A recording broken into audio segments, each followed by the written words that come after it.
Detective Ariel. I am Detective Topolsky. Who left that on you? The man.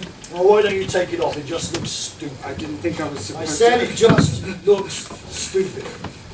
Now, as I was saying, this is Detective Ariel. I am Detective Topolsky. Well, the first thing I want to say is that I have complete respect for you and everything you do, and I'm glad to help in any way I can. I have complete respect. Well, that's good to hear. I'm not like some of these, you know... Some of these what? I don't know. Some of these types of people who have no respect for the police. I've never been in trouble with the police. Never been in trouble until now, you mean? Huh? Repeating myself, you have never been in trouble with the police until now, you mean? I'm in trouble with the police now. Well, what else are you doing here? I'm helping with your inquiries, I thought. Oh, so we're friends of yours, yeah? Like we took you here, like this is a social visit? Like we're friends of yours? You're not friends of mine, no. You've had your rights read, you've been took out of your home, you've had a fucking blindfold on. Do you think we do this to our good fucking friends? We're not friends, but by the same token, I hope we're not enemies. Oh, I'm going to hit you so hard in the fucking head. What, am I mumbling? Topolsky, am I mumbling? No, you are not mumbling. You are quite clear. Oh, I didn't think I was mumbling. You don't have... I'll answer everything you want me to. You don't... You can answer everything we want you to. But there was never a question you would answer everything we want you to. Oh, but there was a question. How much are you going to make us fuck you up in the meantime? I'm going to try not to make you fuck me up because the reason is I'll answer everything. Well, that's a start, isn't it? Now, why do you suspect we have brought you here? You must suspect some reason. Look, why don't we just start torturing him and cut out all this shit? Who's the lead on this case, Ariel? Me or you? Well... Thank you. Don't listen to him. Now, why do you suspect we have brought you here? I've been racking my brains, but I can't think. You've been racking your brains, but you can't think. No. Well, yes or no? Yes. Because I've never done anything. I've never done any anti-state thing or any anti-police thing. So you've been racking your brains, but you can't think of any reason you might have been brought. I can think of a reason, or rather not a reason, although a thing I assume there must be a linkage, although I can't see how there can be a linkage. Linkage to what? Of what to what? Of what to what? What? Just how the thing is, you took my stories when you took me, and how you have them there is the only thing. I have them where? Have you been reading the papers that I've got in front of me? I haven't. Papers that, as far as you know, may contain some immensely classified, very, very secret thing. My eyes just caught the titles, just glancing. Oh, what, like your peripheral vision? Yes. Oh, but wait, if it was your peripheral vision, wouldn't you have to be turned away like this? Well, no, like sideways, like this? I mean, no, like this way, like sideways, like this? I meant the peripheral vision in the bottom of my eye. Oh, the peripheral vision at the bottom of your eye. I'm not sure if there's a word for that. Yeah, there ain't. Now, why would you think there was a linkage? I mean, you writing stories, you being brought here. It's not a crime you write a story. That's what I thought. Well, given certain restrictions. I mean, under security of the state, or security or whatever you call it. I mean, I wouldn't even call them restrictions. I wouldn't call them restrictions. I would call them... guidelines. Thank you, Ariel. Within certain guidelines, and the security of the whatever, then it's not a crime, you write a story. That's what I thought, that's the whole thing. What's the whole thing? I mean, I agree. I mean, you read these things, these stories that supposedly the police are all this and the government are all that and the government should be doing this. I mean, please, fuck off. You know what I say? I say, if you've got a political axe to grind or a social whatever you call it, then go write a fucking essay. I will know where I stand. I say, keep your left wing this, keep your right wing that, and tell a fucking story. You know? No. Alright. A great man once said that the first duty of a storyteller is to tell a story. And I believe in that wholeheartedly. The first duty of a storyteller is to tell a story. Or is it the only duty of a storyteller is to tell a story? I can't remember. But anyway, that's what I do. I tell stories. No social whatever it is, no political anything whatsoever. So that's why I can't see what the reason is that you would have brought me in for. I can't see what the reason would be unless something political came in by accident or something that seemed political came in by accident. In which case, show me where it is. Show me where the bastard is. I'll take it straight out and fucking burn it. Yeah, burn it. Yeah. Thank you, Ariel. Now, we just have to fill this form in case anything bad happens to you in custody. But I think we've made a mistake with your name. Your surname is Couturian, yes? Yes. I think we've got your first name as Couturian. My first name is Couturian. Your first name is Couturian? Yes. And your second name is Couturier. Yes. So your name is Couturier Couturier. My parents were funny people. Middle initial. K. So your name is Couturier Couturier. Like I said, my parents were funny people. Yeah, well, for funny, I guess we're stupid fucking idiots. I'm not disagreeing. Now, your home address. Camanese 4443. Yes. Which you share with My brother, Michael. Michael! Well, at least it's not fucking Couturier. He's back with your brother, yeah? He's not backwards, no, he's just slow to get things sometimes. Why? He's slow to get things. Okay. Next of kin. Michael, next of kin? Just formalities, Couturier, you know what I mean. Place of work. The Camanese Abattoir. Well, this writer, It's not so bad. You like your work there? No, but it's not so bad. well, cutting up animals. I don't cut stuff, I just clear it. Oh, you don't cut stuff, you just clear Yes. stuff. I see. I just clear it. Oh, you just clear Yes. it? You don't That's all I cut do, I it? just clear it. Are you finished? Thank you. Oh, that wasn't a form in case anything bad happens to you in custody. I was just mucking about. What was it? It's just a piece of paper I was going to tear in two. Thank you. Now, the little apple man. What about it? It's not one of my best, but it is pretty good. This is a story. No shit. It begins. There was a little girl. Her father treats her badly. Yeah, he slaps her around and that. He's a what? What? The father. He's a something, you said. Represents something, does he? He represents a bad father. He is a bad father. How do you mean represents? He's a bad father. What else does he do to this little girl? All the story says, I think, is that the father treats the little girl badly. You can draw your own conclusions. Oh, we can draw our own conclusions now, can we? No, I'm So, not. so you're I'm not telling trying- us we no. can draw our own Yes, conclusions yes, now, I'm are not- you? I'm not trying But to- we know we can draw our own fucking conclusions! Ariel. What? See, Ariel's a little aggrieved because, well, drawing our own conclusions, that's our job, really. And the first conclusion we're going to draw is just how many of your stories have got a little girl that's treated badly or a little boy that's treated badly. A few? A few? I'll say a fucking few. The first fucking 20 we picked up is a little girl is fucked over in this way, or a little boy is fucked over in this way. But that isn't saying anything. I'm not trying to You're say not anything. what? What? Not What what? do you think that I'm trying to say? That the children represent something? What I am That trying the to children represent the people? or I am something? trying to say, you're putting words in you're my not fucking listening. mouth now. You're- I am trying to say, let alone draw our own fucking conclusions. What? We can't even speak now, this fucking man's to put your fucking hands down.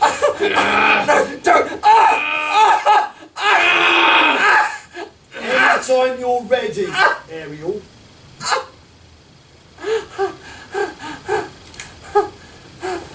Retake your seat, please. Oh, I almost forgot to say, I'm the good cop, he's the bad cop. Now then, back to the literature. The father, as we've already established, treats a girl badly. But one day the little girl gets some apples and she carves some little apple men from these apples. All little fingers and little toes and ooh. She gives them to her father. But she says, you cannot eat them. These must be kept as a memento of when your only little girl was young. But being a pig of a father, he grabs a handful and swallows them all just to spite her. But they have razor blades in them and he dies in agony. And that's like the end of the story. It should be the end of the story. The father gets his comeuppance, but then it goes on. Yeah, it goes on. One night, the little girl wakes up. A number of these apple men are climbing up her chest. They hold her mouth open. They say to her, You killed our... yeah, all right. You killed our little brothers. And then they climb down her throat and she chokes to death on her mouth. Blood. The end. It's a twist. It's like a dream sequence. You think it's a dream sequence, but it isn't. What? I said it wasn't one of my best. You hang out around the Duke Water Cartooning? The Jew Quarter? No, and now and then I pass through there. I collect my brother. The Laminate District is school. You go through the Jew Quarter. It isn't the Jew Quarter. Well, you collect your brother. But he's older than you. Oh, he still goes to school. It's a special school. It's learning difficult. Look, is this a Jew thing? I don't know any Jews. Well, you don't know any Jews. I don't have anything against any Jews. I just don't know any Jews. You don't have anything against any Jews. No, should I have? Should I have? Should I? That's a good answer, should I have? I mean, it's sort of lily-livered and subservient on one hand, but vaguely sarcastic and provocative on the other. I wasn't trying to be provocative! Were you trying to be subservient? No! Then you were trying to be provocative. And Ariel will have to hit you again. No, listen! I don't understand what I'm doing here. I don't understand what you want me to say. I don't have anything against anybody, any Jews or you or anybody. I just write stories, that's it. I stay at home and I write stories, that's it. Well, this reminds me. I'm going to talk to the brother. My brother's at school. You see, me and Ariel, we have this thing. We say, this reminds me. When actually the thing doesn't remind us of the thing that we say it reminds us of at all. It's really funny. My brother's at school. Your brother's one door down. But he'll be scared. You look a little bit scared yourself. I am a little scared. Well, what have you got to be scared of? I'm scared that my brother is all alone in a strange place, and I'm scared that your friend is going to go and kick the shit out of him, and I'm scared he's going to come back and kick the shit out of me. Although if he does, it's okay. I mean, I'd rather he didn't. But if there's something in these stories that you don't like, then go ahead and take it out on me. But my brother, he easily, and he doesn't understand these things, and he's got nothing to do with these stories anyway. I've only ever read them to him, so I just think it's completely unfair that you should have brought him down here in the first place, and I think you should just fucking go and let him out right now, right fucking now! Oh, I bet you're all full of adrenaline now, aren't you? I bet you're all, ooh, I just shouted at a policeman. I probably shouldn't have, but I was so angry. Well, calm the fuck down! Alright? And you think we're animals? No. Oh, we're not animals. I mean, we deal sometimes with animals, but we're not animals. Your brother will be fine. I give you my word. Thank you. Now then, the tale of the three gibbets crossroads. Lost it. Ha! This doesn't have your theme, it seems. What theme? You know, your theme, some poor little kid gets fucked up, your theme. I don't have themes, that isn't a theme. Although, maybe in an oblique way, it does have your theme. So what, I've written, 400 stories and maybe 10 or 20 of them have got children in. Murder children. What, so you think I'm trying to say that I'm writing stories to say that people should go out and murder children? No, I don't think you're trying to say don't want to murder children. Are you trying to say No, bloody way. I'm not trying to say anything at all. That's my whole thing. Oh yeah, we know all about your whole thing. Yeah, the first duty of a storyteller is to get fucking blah blah blah. Now, this three gibbets crossroads. Look, if there's children in them, it's incidental. If there's politics in them, it's incidental. It's accidental. Except there's a thing. Don't interrupt me when I'm talking. No, I'm sorry. I mean, if I ask you a direct question, or if I go with my eyes like, go ahead and say something, then go ahead and say something. But if I'm in the middle, I know. You're fucking doing it again! I didn't ask you a direct question. I didn't go with my eyes like, go ahead and say something. Did I? Oh, for fuck. That was a direct question. I did go with my eyes like, go ahead. Sorry, I'm nervous. Yeah, you were right to be nervous. I know. No, you're not listening. You were right to be nervous. Why? What is free Jimmy shit? What are you trying to tell us with this story? I'm not trying to tell you anything. It's supposed to be a puzzle without a solution. So what is the solution? There isn't one. It's a puzzle without a solution. Well, I think there's a solution, but then I'm really clever. I mean, you're right. You're supposed to wonder what the solution is, but the truth is there isn't one, because there is nothing worse than the two things it says. Nothing worse. Is there? A man wakes up in an iron gibbet where he's been left to starve to death. He knows he's guilty of the crime that's put him there, but he can't remember what it is.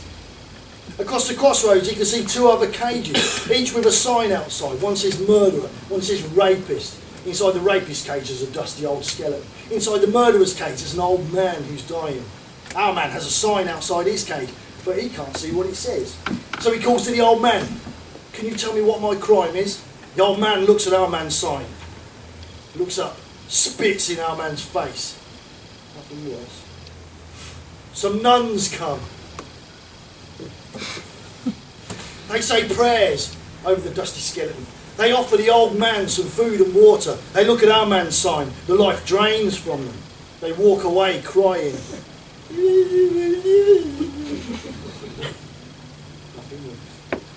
The highwayman comes. He looks at the rapist skeleton with little interest. He spots the old murderer, smashes the lock off his cage and sets him free. He looks at our man's sign and looks our man in the eyes. He smiles slightly. Our man smiles slightly. Then the highwayman raises his pistol, shoots our man through the heart. With his dying breath, our man says, "Tell me what I've done." But the highwayman rides away without telling him what he's done. The last thing our man ever says is, "When I go to hell." The last sound he ever hears is the highwayman quietly laughing. See, that's a good story. There's something esque about it. I don't normally go in for esque sort of stuff. What kind of esque is it? But there's nothing wrong with that story, is there? There's nothing wrong with it. I mean, there's nothing in it. And there's certainly nothing in it that tells me the writer is a sick, fucking, scummy cunt. No, all that is to me is a pointer. Pointer? Yeah, a pointer, you know. On the surface it's saying one thing, but underneath it's saying this other thing. A pointer. Yes, it's a pointer. A pointer.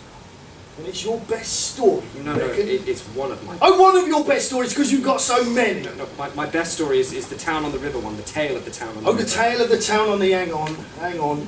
The tale of the town on the river. Now, this does tell me something. This is your best story. Why, what is it, a pointer?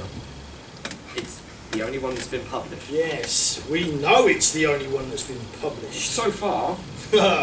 In the Libertan. Yes. It was published. Yes. The Libertan. I don't read it. You don't read it. No, I just send the stories You off. don't read the Libertan. I just send the stories off, to anywhere in the hopes It's that... not illegal. You read the Libertan. Nor if you have a story published in it. It's got your theme, no? I mean, do they give you themes at the Libertad? Do they say, write a story about a pony? Or write a story about some poor little kid that gets totally fucked up? They just give you the maximum word, the word counting, the maximum words. Oh, right, so the theme is of your own choosing? It was a theme of my own choosing. Read it to me. What? The whole of it? Yes, the whole of it. Standing. It feels like school somehow. Except at school they don't execute you at the end. Unless of course you went to a really fucking tough school. No. Come on, once upon a time. Once upon a time in a tiny cobble-streeted town on the banks of a... On the banks of a fast-flowing river there lived... Come on. There lived a little boy who did not get along with the other children of the town. They picked on and bullied him because he was poor and his parents were drunkards and his clothes were rags and he walked around barefoot. The little boy, however, was of a happy and dreamy disposition and he did not mind the taunts and the beatings and the unending solitude. He knew that he was kind-hearted and full of love and that someday someone somewhere would see this love inside him and repay him in kind. Then one night, as he sat nursing his newest bruises at the foot of the wooden bridge that crossed the river and led out of the town, he heard the approach of a horse and cart along the dark, cobbled street, and as it neared he saw that its driver was dressed in the darkest of robes, the black hood of which bathed his cracked face in shadow, and sent a shiver of fear through the little boy's body. Putting his fear aside, the boy took out the small sandwich that was to be his supper that night, and just as the cart was about to pass onto and over the bridge, he offered it up to the hooded driver to see if he would like some. The cart stopped. The driver nodded, got down and sat beside the little boy, sharing the sandwich and discussing this and that. The driver asked the boy why he was barefoot and ragged and all alone, and as the boy told the driver of his poor, hard life, he eyed the back of the driver's car.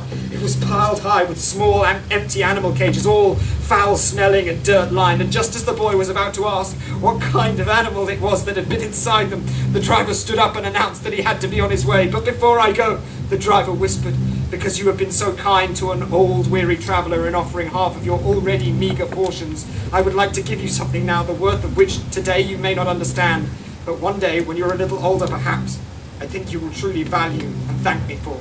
Now close your eyes." And so the little boy did as he was told, and closed his eyes, and from a secret inner pocket of his robes, the driver pulled out a long and sharp shiny meat cleaver, raised it high in the air and brought it sliding down upon the boy's right foot, severing all 5 of his muddy little toes.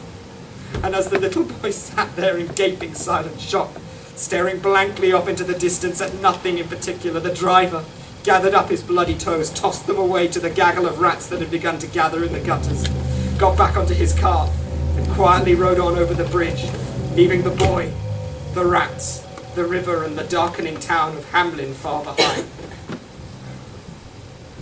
Of Hamlin, you see? Hamlin. Yeah. Well, do you get it? The little boy is the little crippled boy who can't keep up when the Pied Piper comes back to take the children away. That's how he was crippled. I know. It's a twist. I know it's a fucking twist. It's the children he was after. Children who was after. It's the children the Pied Piper was after. See, to begin with, my idea was that he was the one who brought the rats. He brought the rats. He knew the townspeople wouldn't pay. It was the children he was after in the first place. This reminds me. What? I'll remind you, and it doesn't actually remind you of anything. Well, what's in the box? That's my brother! Yeah, I believe it is. Michael! Well, what's he doing to him? I know, he's about fucking horrible. Michael! You said you wouldn't touch him! I haven't touched You him, said have you I? wouldn't hurt him! You gave me your word! Couturian, I am a high-ranking police officer in a totalitarian Michael! fucking dictatorship. What are you doing taking my word on anything? Michael! What have you done to him? It's all right, Ariel. Couturian's asking the questions now. First, it was what's in the box. That's why you were torturing a spastic. Now it's what have you done with my brother? Fuck what's in the box! I want to know what you've done to my brother! Ariel, you see, Ariel had a problem childhood, and he tends to take it out on all the retards we get in custody. It's bad, really, when you think about it. He's just a child. You know, you being such an upstart and shouting all over the place, yeah, I would usually have smashed your face in by now. But because I've just been doing that to your subnormal brother, my hand really hurts. So for now, I'm just going to let you off with a very stern warning. What's he? Oh, you smashed his face in, did you, Ariel? Yeah. Oh, wait. That could be classified as police brutality, couldn't it? Oh, no. Yeah, it really hurt my hand. Oh, look at your poor hand. Oh, no, it really hurts. I mean, how many times have I got to tell you, Ariel? Use your truncheon, you what do you call but and your bare hands. And on a spastic. He won't get the benefit. I want to see it. Yeah, well, I'm taking a breather now. But next time I go in there, yeah, I think I'm going to put something sharp up inside him and then turn it. Ooh, no, that could definitely be classified as police brutality. I want to see my brother right What now! happened to the third body? What third child? What, so it's you and your brother, yeah? You're close to you and your brother? That's all I've got. You and your spastic He's not brother? spastic. Ah, the writer and his spastic brother. Title for a story, Couturian. Yeah, that one. He's just a child. No, he's not. No, I'll tell you who was. Andrea Jovakovic. Do you know who she was?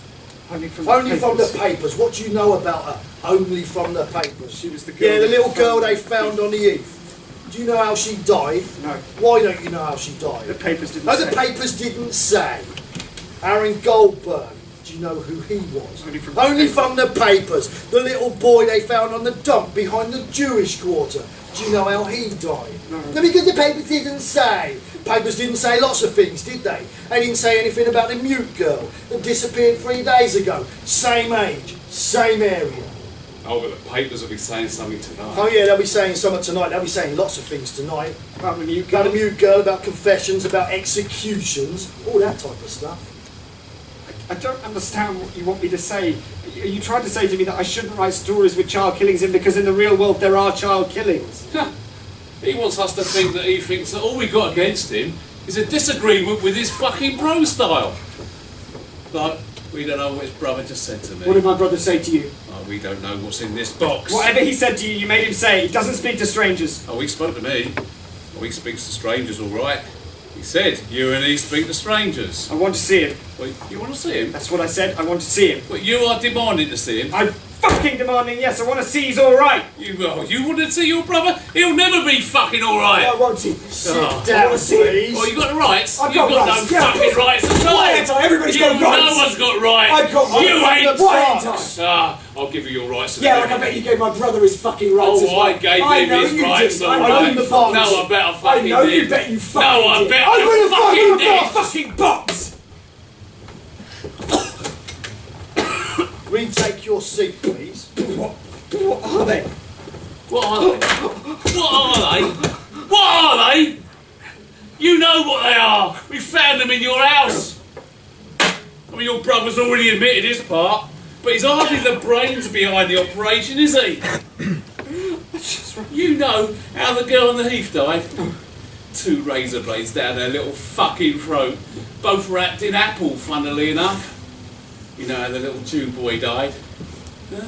His first toe, his second toe, his third toe, his fourth toe, his fifth toe. That poor little Jew boy's 5 fucking toes, and they were found in your house, and it's nothing to do with you. Just write stories. Oh, they make a nice final fucking twist, Make don't him they? swallow it. Oh yeah. No, Now where's the mute girl? Where's the mute girl? Don't make him swallow it, Ariel. What are you doing? Well, you said make him swallow Well, it. only to scare him. It's evidence. Have some sense. Oh, fuck off, have some sense. Don't you start on me again and quit it with that problem childhood shit too. Well, you did have a problem childhood. Quit it, I said. Look at your hand. That is so obviously fake blood. Fuck off. I beg your pardon. I said, fuck off. So moody.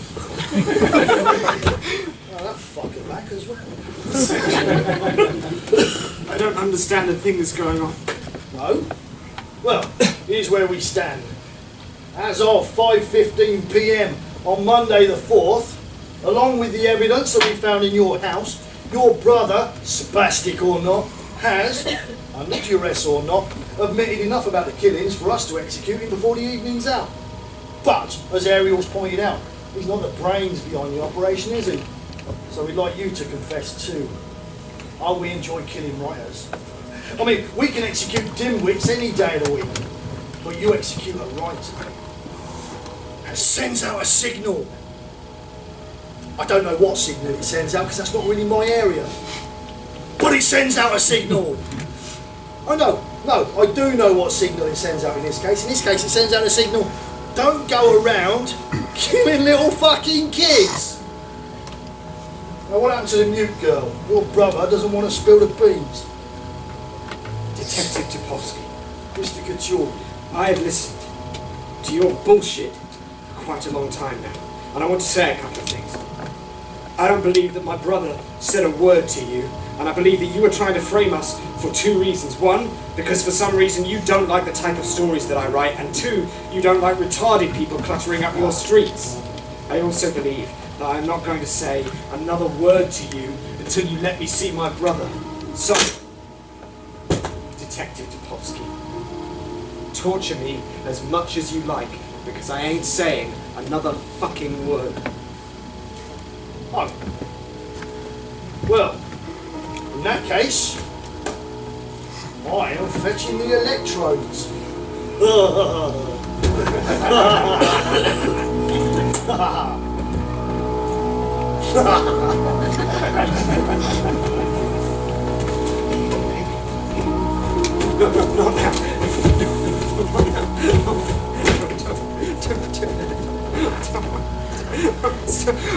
Once upon a time, There was a little boy upon whom his mother and father showered nothing but love, kindness, warmth, all that stuff.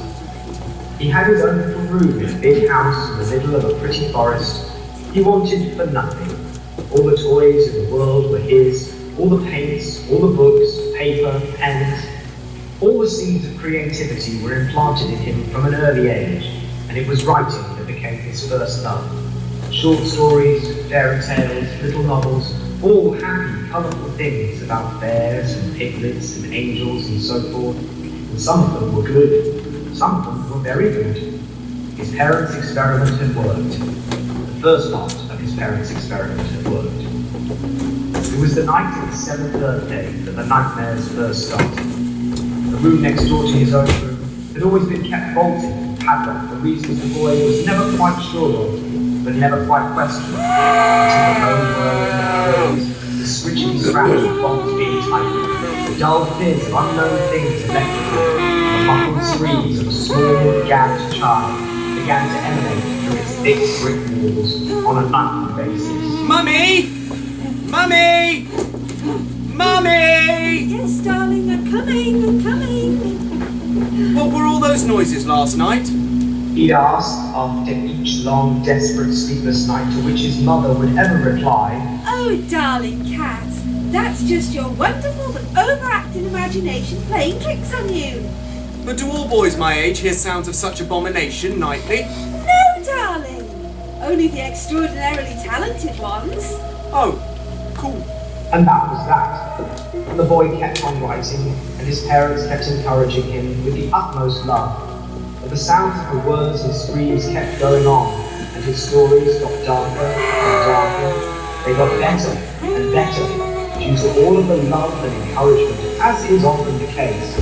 But they got darker and darker, due to the constant sound of child torture, as is also often the case. It was on the day of his 14th birthday, a day he was waiting to hear the results of a story competition he was shortlisted for, that a note slipped out from under the door of the locked room. A note which read, They have loved you and tortured me for 7 straight years for no other reason than as an artistic experiment, which has worked. You don't write about little green pigs anymore, do you? the note was signed, Your brother. and the note was written in blood. He asked through the door to find his parents sitting there, smiling, alone. His father doing some drill noises, his mother doing some muffled screams of a gagged child. They had a little pot of pig's blood between them, and his father told him to look at the other side of the blood-written note. The boy did, and found out he won the £50 first prize in the short story competition. They all laughed. The second part of his parents' experiment was complete. They moved house soon after that, and though the nightmare sounds had ended, his stories stayed strange and twisted, but good, and he was able to thank his parents for the weirdness they put him through. And years later, on the day that his first book was published, he decided to revisit his childhood home for the first time since he left. He idled around his old bedroom, and all the toys and paint still littered around there. Then he went into the room beside it. It still had the old dusty drills and padlocks and electrical cord lying around, and he smiled at the insanity of the very idea of it all. But he lost his smile when he came across the corpse of a 14-year-old child that had been left to rot in there, barely a bone of which wasn't broken or burned, in whose hand there lay a story, scrawled in blood. And the boy read that story, a story that could only have been written under the most sickening of circumstances, and it was the sweetest, gentlest thing he'd ever come across. But what was even worse, it was better than anything he himself had ever written, or ever would. So he destroyed the story, and he covered his brother back up, and he never mentioned a word of what he had seen to anybody. Not to his parents, not to his publishers, not to anyone. The final part of his parents' experiment was over. Couturier's story, the writer and the writer's brother, ended there in fashionably downbeat mode, without touching upon the equally downbeat but somewhat more self-incriminating details of the truer story. That after he'd read the blood-written note and broke it into the next-door room, it was, of course, his brother. He found him there, alive as such, but brain damage beyond repair. But that night, whilst his parents were sleeping, the 14-year-old birthday boy held a pillow over his father's head for a little while, and after waiting for a moment just to let her see her dead, new husband, he held a pillow over his mother's head for a little while too. The end.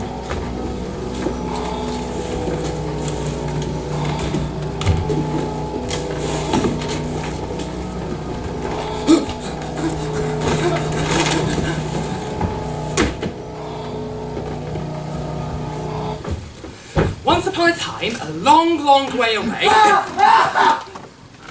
Once upon a time, a long, long way away, there was a little green pig. There was a little green pig who was green. Once upon a time, a long, long way away. Was it a long way away? Where was it? Yes, it was a long, long way away. And there was a little green pig. Oh, so Katorian, you're making me forget Little Green Pig's story now with all your screaming. Anyway, what did Little Green Pig do next? He said to the man, "Hello, man." Oh, I can't do stories like you do stories anyway. I wish you'd just stop torturing you. It's boring in here. I'm bored. Oh, I just wish. Oh, we'll be back to work on you in a minute. Hiya. I'm getting my dinner.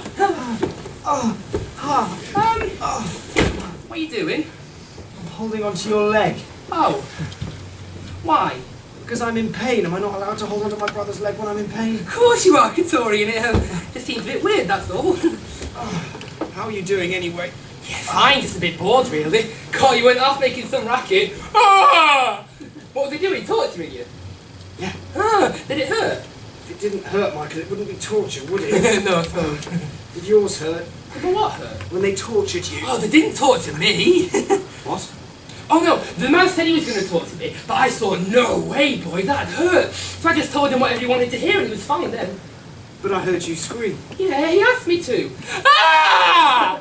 He sounded really good. So they just told you what to say and you said it? Yeah. Michael, swear to me on your life that you didn't kill those 3 kids. Oh, I swear to you on my life, I didn't kill those 3 kids. Did you sign anything? You know I can't sign nothing. Maybe we can still get out of this. Get out of what? Get out of being executed for murdering 3 children, Michael. Oh, get out of being executed for killing 3 children. That'd be good. How? The only stuff they've got against us is the stuff that you said and the things they found in that box in the house. What thing? They had this box full of toes that had... Oh, hang on. It didn't look that much like toes. It could have been anything.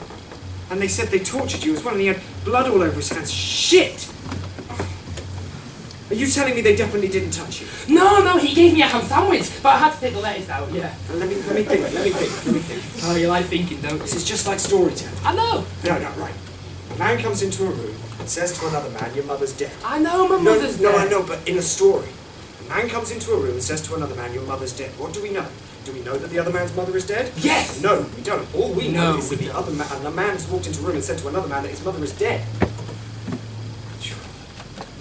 So, try it this way. A man comes into a room, says to another man, your brother has just confessed to the killings of 3 children. What do we know? Oh, I get it! Do we know that the man's brother has killed 3 children? No! Do we know that the man's brother has confessed to killing 3 children? No! Do we know that they found a box full of toes in their house? No! Oh my god. Oh, We don't even know that there were any murders at all. but it was in the paper. Who runs the papers? Police! Oh, you're clever, you. A writer in a totalitarian state is interrogated about the gruesome content of his short stories and their similarities to a number of murders happening in the town. A number of murders that aren't actually happening at all. I wish I had a pen I could get a decent story out of this. They weren't going to execute us in an hour and a half. Now, Michael, whatever they do, you don't sign anything. Got it? Katorian, whatever they do, I don't sign anything.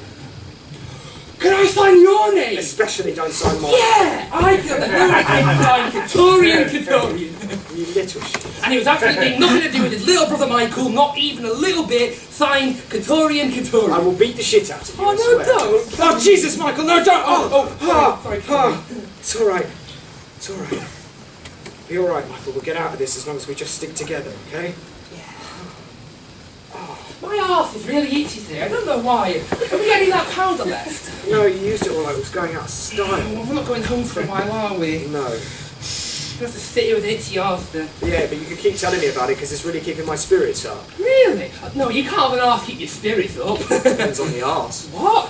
Oh, silly. Anyway, I'm trying not to itchy, because you're here, but it's really itchy now. Tell us a story, Katorian. That'll take my mind off Of your itchy my itchy arse, yeah. Which story shall I do?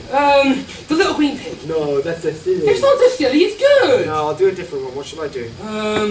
Do the Pillowman. Why the Pillowman? Oh. Jeez, that's from a while ago. That. Yeah, it's from like a while ago. I can't remember. How does it start? Oh, you know how it goes, Katorian. No, Once upon a time. No, I know that bit. I'm trying to think how it actually starts. Once upon a time. The box. Get the box.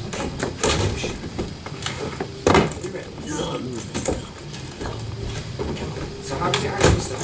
Once upon a time. Come on. If you can't remember this, why am I telling you? Huh?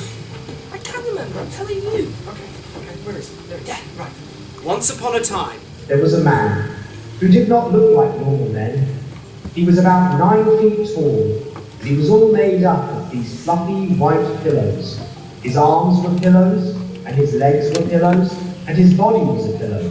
His fingers were tiny little pillows. Even his head was a pillow, a big circular pillow. And on his head he had written 2 button eyes and a big smiley mouth, which was always smiling, so you could always see his teeth, which were also pillows, little white pillows. See, the Pillowman had to look like this. He had to look soft and safe because of his job, because his job was a very sad and a very difficult one.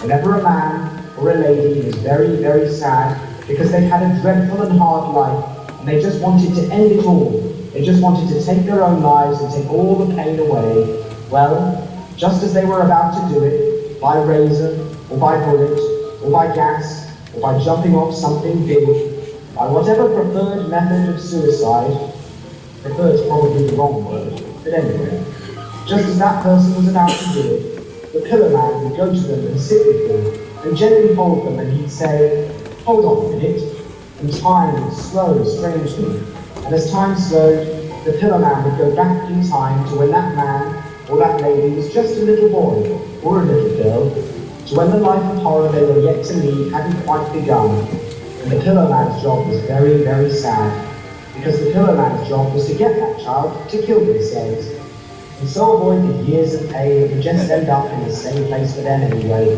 facing an oven, facing a shotgun, facing a lake. But I've never heard of a small child killing themselves, you might say. Well, the Pillowman would always suggest they do it in a way that would just look like a tragic accident. He'd show them the bottle of pills that looked just like sweeties. He'd show them the place on the river where the ice was too thin. He'd show them the parked cars that it was really dangerous to dart out between. He'd show them the plastic bag with no breathing holes and exactly how to tighten it. Because mummies and daddies always find it easier to come to terms with a 5-year-old lost in a traffic accident than they do with a 5-year-old who has seen how shitty life is and taken action to avoid it. Now, not all the children would go along with the Pillowman. There was one little girl, a happy little thing, who just couldn't believe the Pillowman when he told her that life could be awful, and her life would be. And she sent him away, and he went away, crying big gloopy tears that made puddles this big. And the next night, there was another knock on her bedroom door, and she said, "Go away, Pillowman, I told you, I'm happy. I've always been happy, and I'll always be happy." But it wasn't the Pillowman. It was another man. And her mummy wasn't home. And this man would visit her every time her mummy wasn't home. And she soon became very, very sad. And as she sat in front of the oven when she was 21, she said to the Pillowman, "Why didn't you try to convince me?" And the Pillowman said, "I tried to convince you, but you were just too happy." And as she turned on the gas as high as it would go, she said, "But I've never been happy. I've never been happy." See, when the Pillowman was successful in his work, a little child would die horrifically. And when the Pillowman was unsuccessful, a little child would have a horrific life, grow into an adult who would also have a horrific life, and then die horrifically. So the Pillowman, as big as he was and as fluffy as he was, he'd just go around crying all day long. His house would just be puddles everywhere. So he decided to do just one final job, and that would be it. So he went to this place beside this pretty stream that he remembered from a time before, and he brought a little can of petrol with him. And there was this old weeping willow tree there, and he went under it, and he sat and he waited there a while, and there were all these little toys under there. There was a little car, and a little toy dog, and a kaleidoscope, and there was a little caravan nearby.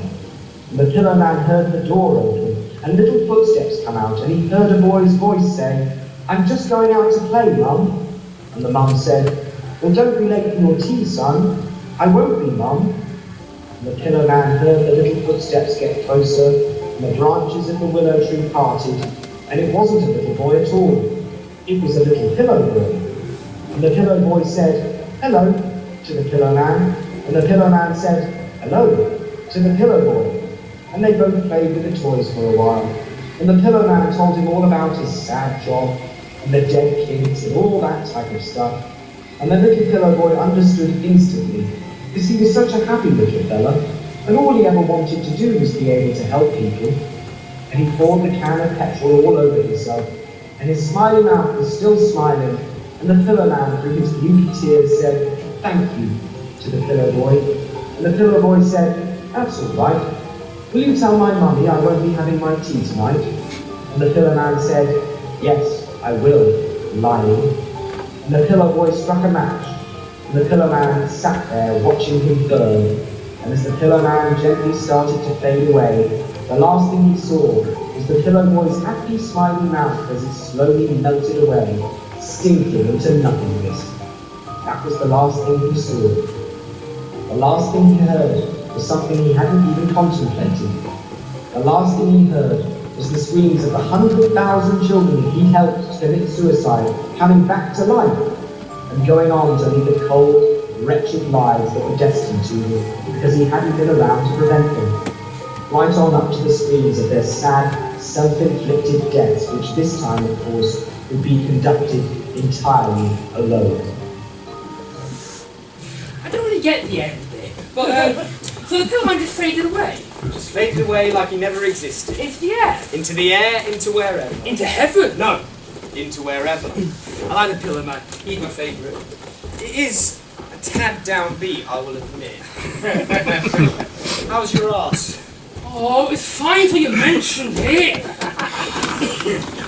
But anyway, there's one other thing I don't get. What's that, about the Pillowman? No, I thought I'd hidden it really well. Hidden what really well? The box with the little boy's toes in it. I thought I'd hidden it really well. Because first I put it under all my socks and pants in the drawer, which, alright, wasn't very well hid. But then when it started to smell a bit, I put them under the dirt in the Christmas tree pot. Because I knew we wouldn't be getting that out again for ages, you know, like, till Christmas. So it gave them plenty of time to go mouldy. And they were already a bit mouldy. But they mouldy when you saw them. They must have used sniffer dogs, you know them? They must have used those sniffer dogs, because no way, I hid a brilliant Christmas tree pot. You only see it once a year. You just told me, you swore to me that you didn't kill those kids. No, I didn't, no. I said, the torchman said he'd hurt me if I didn't say I killed those kids. That doesn't mean I didn't kill those kids, I did kill those kids. You told me, you lied to me! Oh, with that part, the swear to me you like you didn't kill those 3 kids. Yeah, I was sort of playing a trick on you.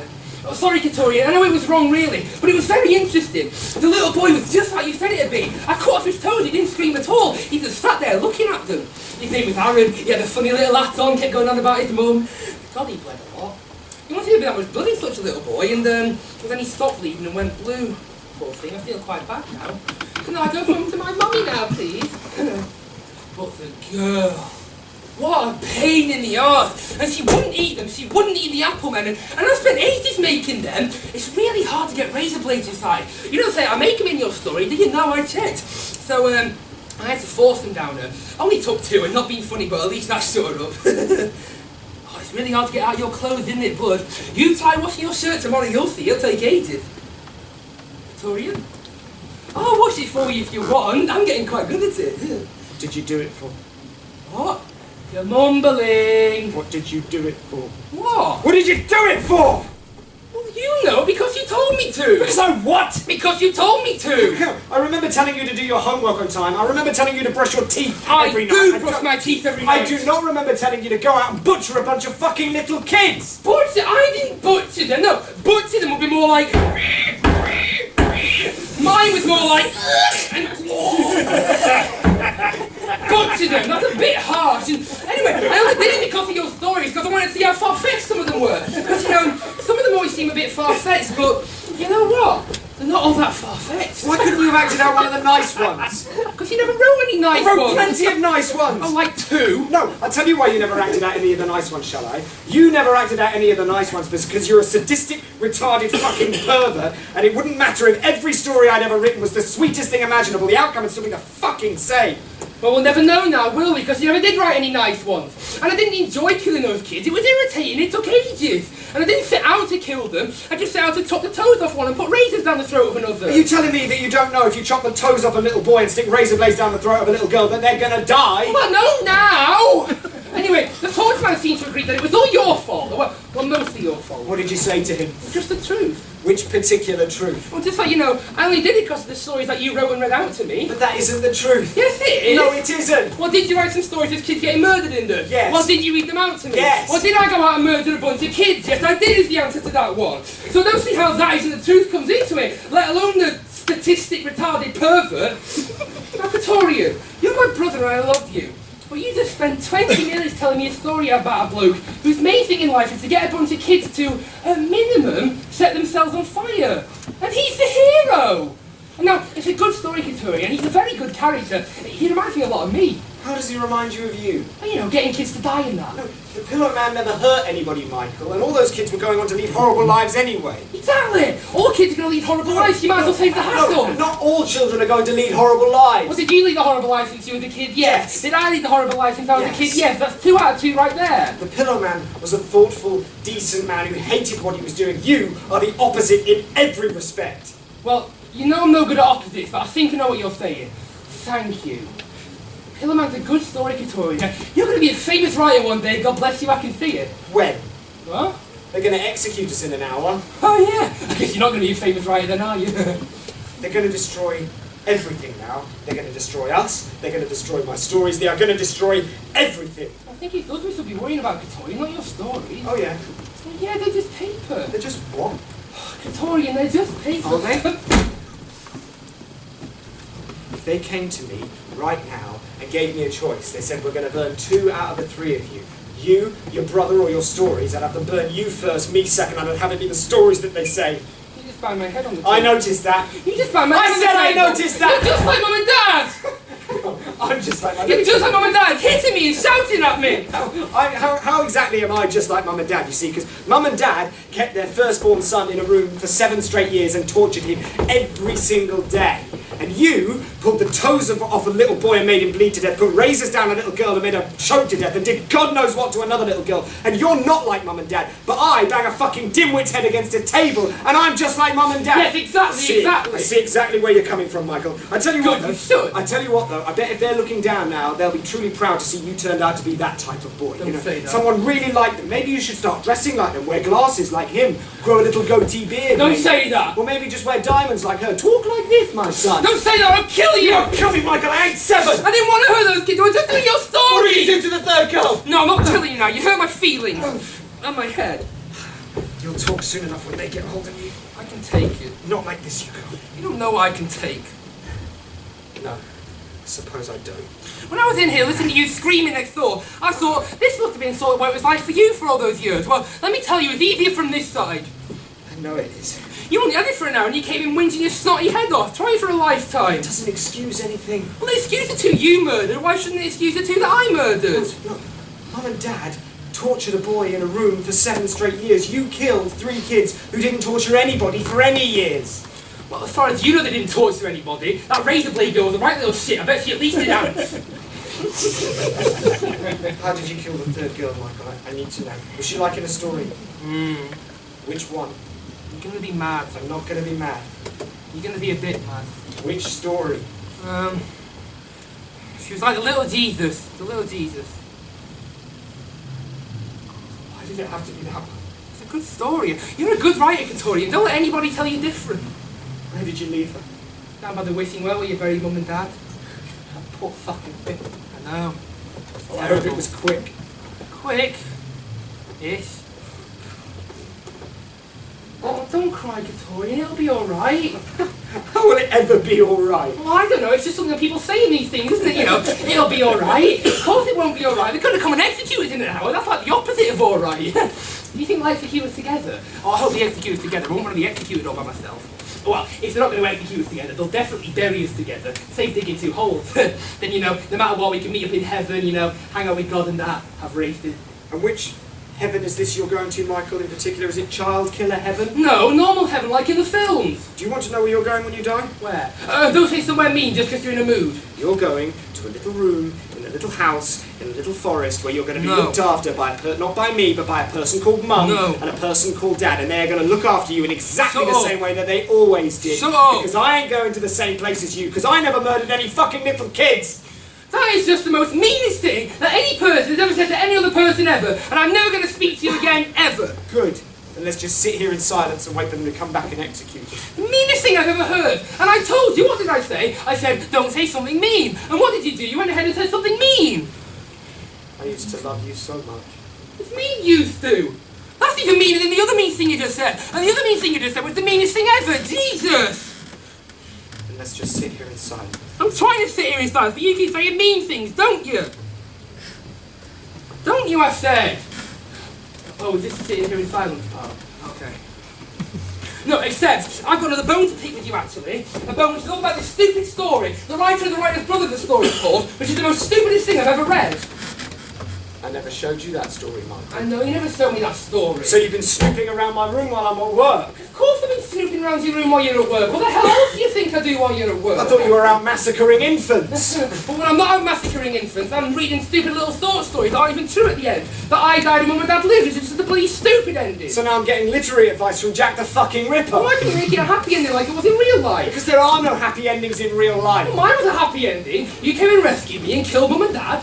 And then what happened? Well, then you buried them out by the wishing well and put limes on them. I put lime on them. I didn't put limes on them. What was I doing? A fucking fruit salad. And then what happened? Well, and then you started sending me to school and I started learning things, which was good. And then what happened? When I won the discus. And then what happened 3 weeks ago?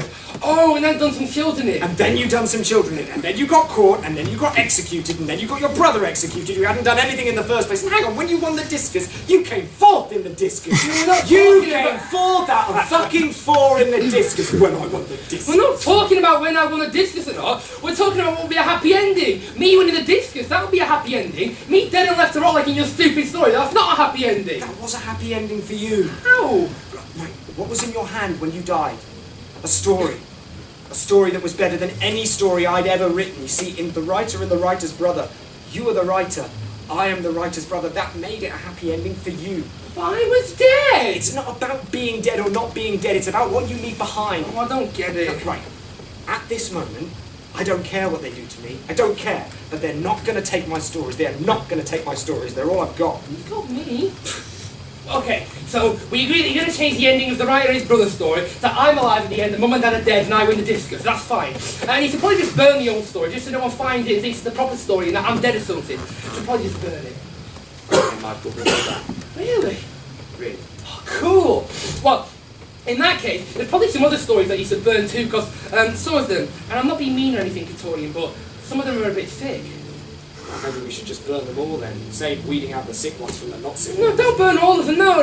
Just the ones that are going to make somebody go out and murder somebody. And it wouldn't take long to find the ones that weren't going to make somebody go out and murder somebody, because you've only got about 2 that wouldn't make somebody go out and murder somebody. So which of the 400 stories that I've written would you deem to save? Well, the Little Green Pig story, that's not going to make anybody go out and murder anybody, really. And, that's about it, the Little Green Pig story. That's about it. Well, yeah, if you want to be on the safe side, I mean, you've got some that would probably make somebody go out and maim somebody, not actually kill them. But if you want to be on the safe side, this Little Green Pig story, I mean, it might make somebody go out and pay somebody greed, but that's about it. See, this would all be well, right? If it wasn't for the fact that the 3 stories that you chose to act out happened to be the 3 most repulsive stories you could have chosen. They weren't the first 3 you came across. You chose these 3 because they best suited your repulsive little mind. Well, so I could have picked ones that wouldn't have been as bad. Like what? The Face Basement, sliced off their face and put it in a jar on top of a dummy in a cellar. Or the Shakespeare Room. Old Bill Shakespeare there with a little black piggy one in a box. Give her a stab with a stick every time he wants a new play room. He didn't write all those plays himself. But you see what I mean, Katorian? They're all sick. I couldn't have picked one that wouldn't have been just as sick. Why did it have to be the little Jesus, though? Oh, Katorian, what's done is done and can never be undone. Done. Because I'm gonna have a sleep now, because I've been trying to take my mind off my itchy arse, which is still itchy, even though I haven't mentioned it for ages. You're going to sleep. They're coming back to execute us any minute. Exactly. It might be the last sleep we get for a while. It might be the last sleep we get ever. Oh, I love sleeping. You think they have sleeping in heaven? I hope they do, or else I'm not bloody going. Victorian, tell us a story. I thought you wanted to burn all my stories. Well, no, tell us the Little Green Pig story, then I'll forgive you. I can't remember the little group story. Oh, Katorian, you know how it goes. The first word goes once, the second word goes upon, I think the third word goes and the fourth word goes... You're a little smart ass, aren't you? Time! I just remembered. Once upon a time. Alright, son. Once upon a time. This is like the old days, the good old days. Once upon a time, on a farm, on a faraway, strange Far land, away. there was a little pig who was a bit different from all the other pigs. He was green. Now, who's telling this story? You or me? Oh, you things of this. So, he was green. Like bright green, like glow-in-the-dark green. Glow in the dark green, like the green you have on railway tunnels. That kind of glow in the dark green. Yes. Yes. Now, are we interrupting or are we sleeping and listening? We are sleeping on the thing. Good. See, this little pig liked being green because he liked to be a little bit different, a little bit peculiar. But the other pigs, they just bullied him and made his life a misery. A misery. And it got the farmers aggravated. What's aggravated? Oh, sorry, Corey. It's alright, it just means they got on their nerves a bit. So because it got on the farmers' nerves, they thought one night, we need to do something about this. So late one night, he snatched up the little green pig and carried him into the barn. And as he went, all the other pigs were squealing and laughing at him. Bastard. And then when they got him into the barn, the farmers pulled out this great big pot of very special pink paint. And they dunked him in it from head to foot until he was completely covered. And what was very special about this paint was it could never be washed off and it could never be painted over. And the little green pig said, Oh God, please don't make them make me like all the rest. I like being a little bit peculiar. but it was too late. He was covered. And as the farmers carried him back out into the field and he sat on his favourite little patch of grass, all the tears that he cried couldn't help wash off the pink paint because it could never be washed off, and it could never be painted over. Exactly. Later that night, as all the pigs in the field lay sleeping, these great big storm clouds began to gather overhead. Very special storm clouds. And it started to rain, lightly at first, but getting heavier and heavier and heavier. And what was special about this rain was that it was a very special green rain. And what was special about it was it could never be washed off, and it could never be painted over. It could never be washed off, and it could never be painted over. When all the pigs awoke the next morning, they all found that they'd now turned into a bright green colour. And they were all crying and whinging and squealing about it, all of course except for the old little green pig, who was now the little pink pig. And he thanked God, and he thanked goodness, because he knew that he would always be just that little bit peculiar. You like that story, don't you, Mike? It's nice. There's no toes in it, no razor blades. It's nice. Maybe you should have acted out that one.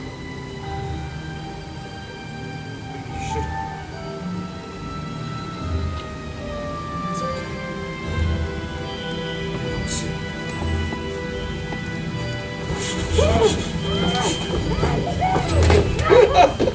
It's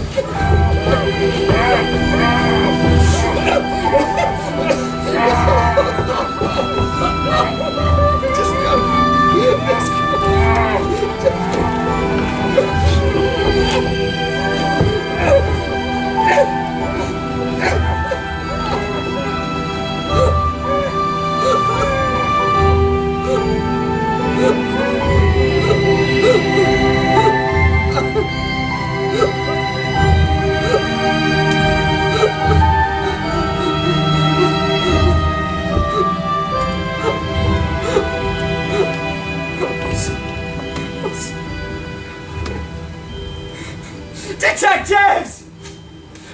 Detectives! I want to confess to my part in the murders of 6 people. But I have one condition. It involves my stories.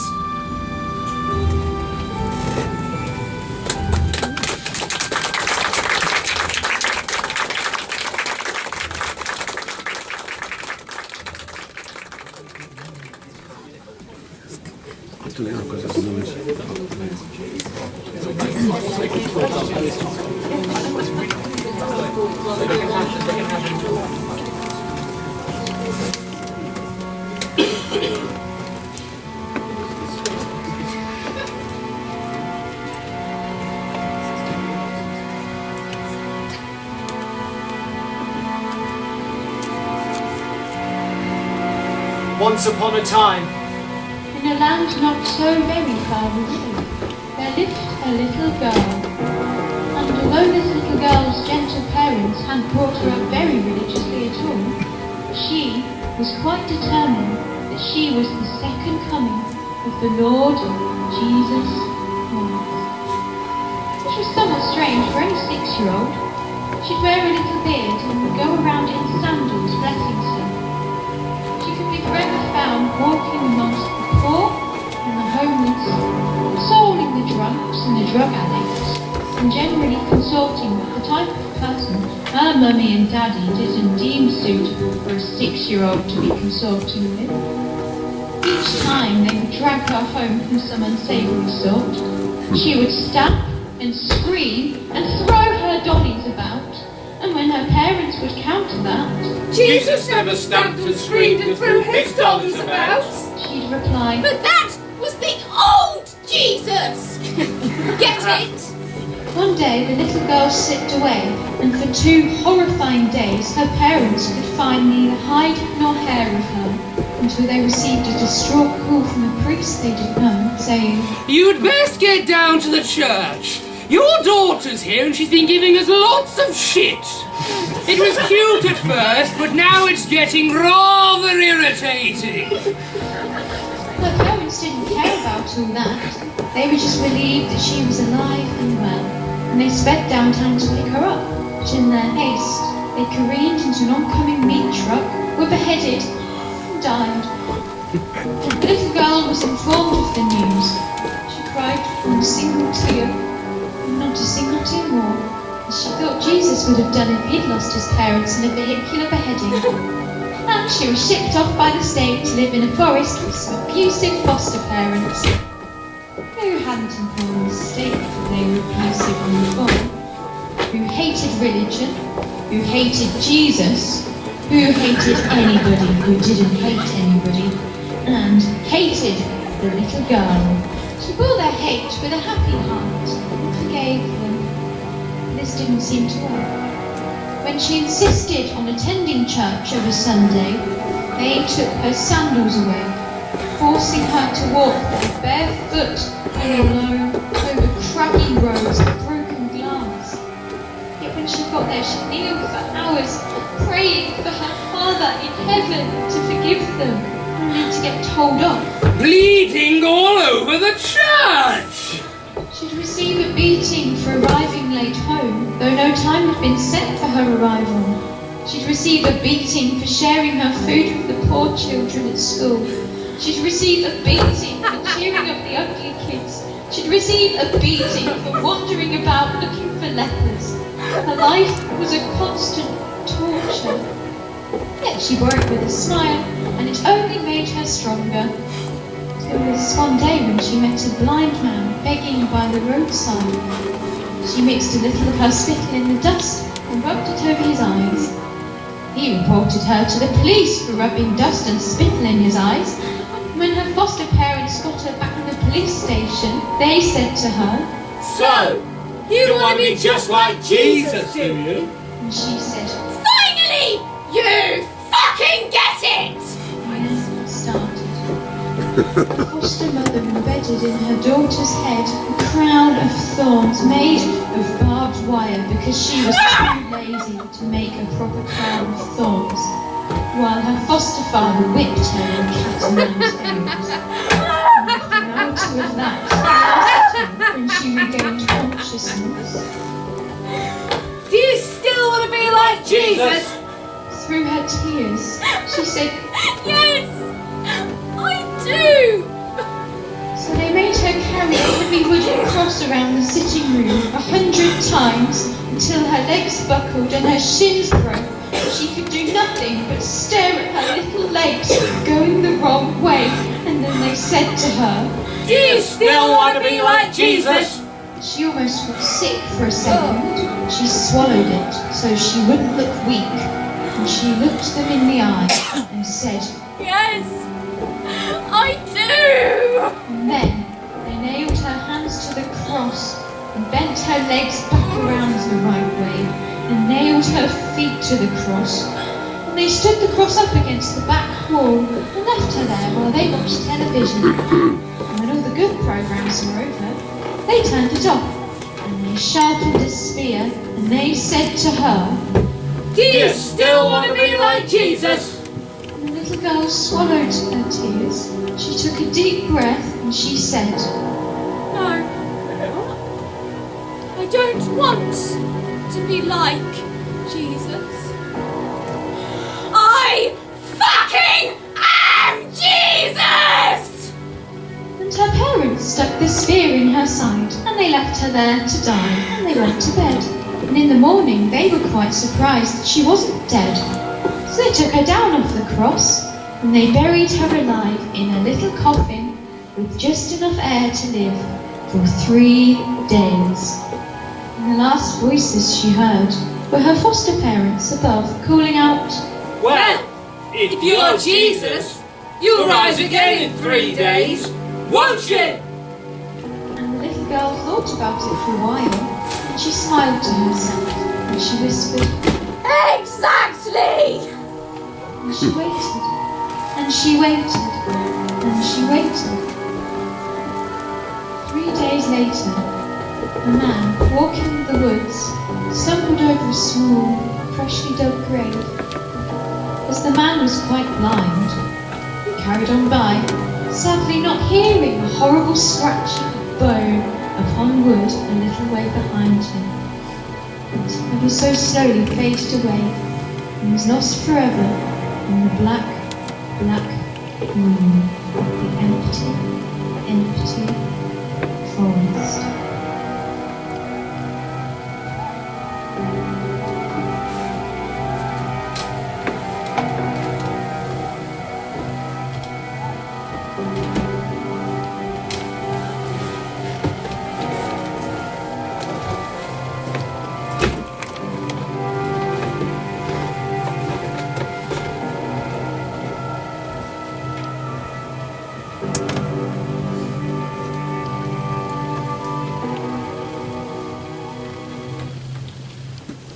I hereby confess to my part in the murder of 6 people, 3 of which were killed by me alone, 3 carried out by myself and my brother whilst acting out gruesome and perverted stories that I have written. Open brackets, attached, close brackets. My most recent killing was that of my brother Michael. Well, thanks for that, Katurian. Wouldn't have been able to pin that one on you. Held a pillow over his head. So blah blah blah. Save him from the horror of torture and execution at the hands of his blah blah blah. Some stuff about how much he loves his brother. Yeah, really showed that, didn't we? Blah blah blah. My most recent killing prior to that was of a little mute girl 3 days ago. I do not know her name. The little girl was. The little girl was what? That's the end of the page. Yeah, write quicker. Yeah, write quicker. Or is it write more quickly? Write quicker, write more quickly, write quicker. It's right Write quicker. quicker, yeah. Look, you're not doing your fucking exams. Sorry. Killed as we acted out a story called The Little Jesus. Which one's The Little Jesus? I didn't see that one. What? What, he said they killed her, like a story called The Little Jesus. Did you see that one? Yes, I did. Where'd you leave the body? I've drawn a map. There's a wishing well about 200 yards behind our house in the Camanese forest. Behind the wishing well, a body's buried there with 2 other people, 2 adults. What 2 other people? I'm getting to that. What are you up to? Or she'd wear a little beard and go around in sandals. Look, if you're reading the story to try and find out how the child was murdered, don't you think it'd be a good idea to skip to the end of it? Or maybe skip to the bit about the crown of thorns. Or maybe the bit about where they whip her with a cat o' 9 tails. Or maybe the bit about where they make her carry a heavy wooden cross around the room until her fucking legs buckle. Mind you, we could always skip to the bit right at the end. I'll get forensics to pick up the body. Why does there have to be people like you, eh? and I held him down as my brother cut his toes off, acting out a story called The Tale of the Town on the River. Attached. And I held her down as he fed her a number of figures made of apple, with razor blades inside them, acting out a story called The Little Apple Men. Attached. Oh, do you really think we're not going to burn every one of your stories the minute we kill you? I've confessed to everything truthfully, just like I promised I would, and I would expect that you would keep my story safe with my case file for 50 years after my death, just like you said you would. Oh yeah, and what makes you think we'll keep our word? Because I believe deep down you are honourable men. Deep down?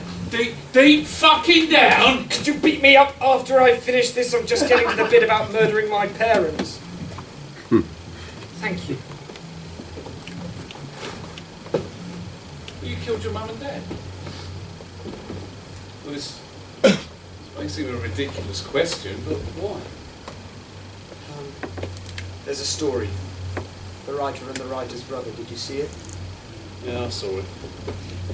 Well, I hate anything that's even vaguely autobiographical. I think the people who write about what they know only write about what they know because they're too fucking stupid to make anything up. But I suppose The Writer and the Writer's Brother is the only work of mine that isn't really fiction. Oh. So, how old was he when they started? He was 8, I was 7. And how long did it go on for? 7 years. Well, you heard it all those years. I didn't know what it was until the end, but yes. And then you killed it. And then I killed them. I took a pillow and held it over each of their heads. And I buried their bodies behind the wishing well. I thought the wishing well was kind of apt somehow. But anyway, that's where you'll find them, you killed.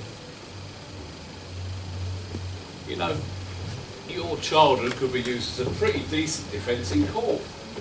Well, it could if we weren't going to bypass all that court shit and shoot you in I don't want to bypass anything. I just want you to go ahead and shoot me and go ahead and keep my story safe. Well, you certainly half trust us. I can trust you. Well, how do you know you can trust me?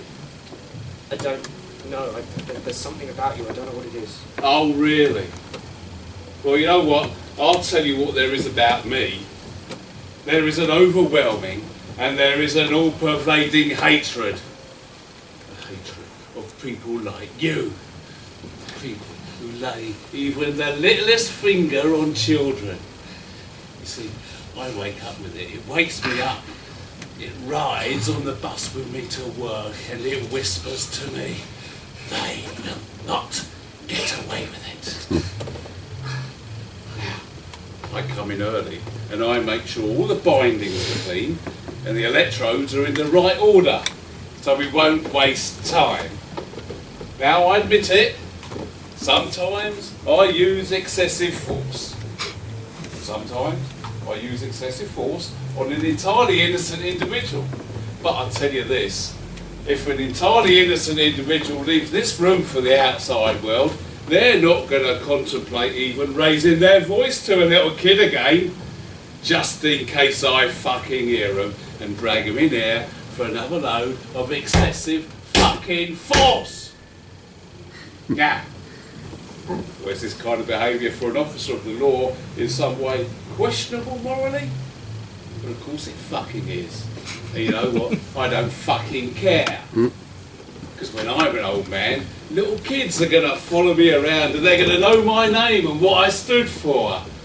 Oh, and they're going to give me some of their sweets in thanks. And I'm going to take those sweets and thank them and tell them to get home safe. Oh, and I'm going to be happy. Oh, not because of the sweets. I don't really like sweets. But because I know in my heart that if I hadn't been there, not all of them would have been there. Because I'm a good policeman. I mean, not necessarily good in the sense of being able to solve lots of stuff, because I ain't. But good in the sense of I stand for something. Yeah. I stand for something. I stand on the right side. I may not always be right, but I stand on the right side. The child's side. The opposite side to you. So naturally, when I hear that a child has been killed in a fashion such as this little Jesus thing, oh, you know what? You know, I'd have tortured you to death just for writing a story like that, let alone acting it out. So you know what? You know what? Fuck it. Fuck what your mum and dad did to you and your brother. Fuck it. I'd have tortured the fuck out of them if I had them in here, just like I'm gonna torture the fuck out of you now too. So, kneel down here, please, so I can connect you to this battery. Come on, not again. Come over here, please, I said. No more. What's going on? Well, I'm just about to connect him to this battery. Oh, Jesus! What kept you? Well, we were talking. About what? Nothing. Were you giving your kids are going to come up and give me sweets when I'm an old man speech? Fuck you. Hey, that's the second time today you've been insubordinate. You. Kneel down here, please. I've already asked you. And who was the first politely. person who asked you to kneel down, Ariel? Your mum or your dad? Fuck me. I'm guessing your dad, right? You didn't go and tell him all your dad shit, did you, Ariel? No, Topolsky. I didn't go and tell him all my dad shit. Oh, shit. Keep chipping away with that shit, don't ya? With that problem childhood shit. I don't keep chipping away with anything. You're the one who keeps bringing your problem childhood up. I've never said a word about my problem child. I wouldn't even use the phrase problem childhood to describe my childhood. What would you call it? A fucked by your dad childhood? That's not even a phrase. Would you like to give the prisoner any further fucking information, Topolsky? But I'm just tired of people using their shitty childhoods as an excuse for their shitty behaviour. I mean, my dad was a violent alcoholic. Am I a violent alcoholic? Well, yes, I am, but that is a personal choice, and I'm free of it. Yeah, well, I would like to get on with torturing the prisoner now. Yeah, well, you get on with torturing a prisoner. You kept him waiting ages. Well, you've overstepped the mark Oh, today, no, Topolsky. no. I'm just sat here reading the prisoner's confession, making sure that all parts of this case are accounted for. I'm just doing my job. I mean, I'm not the one torturing a condemned fuckwit just to satisfy some personal sadist vengeance fantasy. Way overstepped the mark. Where is he now? Just torture the prisoner. I've got to shoot him in half an hour. Where is he now? Do not say a word, Topolsky. Do not say a word. I ain't saying a word. I'm just reading the confession, doing my job like I say. Is he in prison? And you, shut your mouth also, pervert. Or what? You'll torture me and execute me? Shush. Is he in prison? Shush! Trying to concentrate. He's not in prison, no. It would be very bad for all concerned for you to continue with this line of conversation. I have a dreadful feeling you might be right. Yeah, well, I'm just going to connect this last electrode up here. Yeah. Just going to connect this last electrode up here. They never arrested him. Shush! They couldn't arrest him. Ariel had already murdered him. Well, I say murder. It wasn't murder. It was self-defence, you know, diminished responsibility. But I like to say murder just to tease him. hey, I'd have killed my dad as well if he'd have climbed into bed with me every week since the age of 8. He put a pillow over his head while he slept. Hey, you two have got a lot in common. Right. I'm going to speak to the Commandant now, and I'm going to inform him of your behaviour throughout this investigation. Yeah, it's been lacking in focus and clarity from the start. From the start. Yeah, such as this peripheral vision thing. Huh? This old peripheral vision from the bottom of the eyes thing. What was all that about? Disconcert and destabilise the prisoner with asinine nonsense, Ariel. It's on all the guidebooks. Now, if you don't mind, I would like to question the prisoner without the aid of your electrical claptrap. So, disconnect to Mr. Katurian if you don't mind. Yeah. I would like him to focus. Yeah, well, I'm going to ask the Commandant to have me replace you as the number one in this investigation, because this isn't the first time this has happened, is it? The Commandant likes me, and he said so. The number ones have been replaced before, and you'll be reprimanded. And the conclusion of this case will be tied up by me.